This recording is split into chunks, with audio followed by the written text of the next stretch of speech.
আসসালামু আলাইকুম রহমতুল্লাহ। সকলের নিকট দোয়ার দরখাস্ত। আজকের যে অনুষ্ঠানে খাওয়াটা হচ্ছে সেটা হচ্ছে একটা তামদারির অনুষ্ঠান।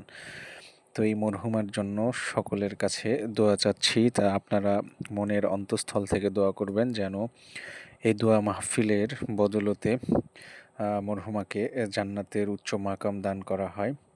এই অনুষ্ঠানটা হচ্ছে তামদারির অনুষ্ঠানটা হচ্ছে আমার দাদি শ্বশুরির বাড়িতে। এখানে প্রায় 5 থেকে 600 মানুষের আয়োজন করা হয়েছে।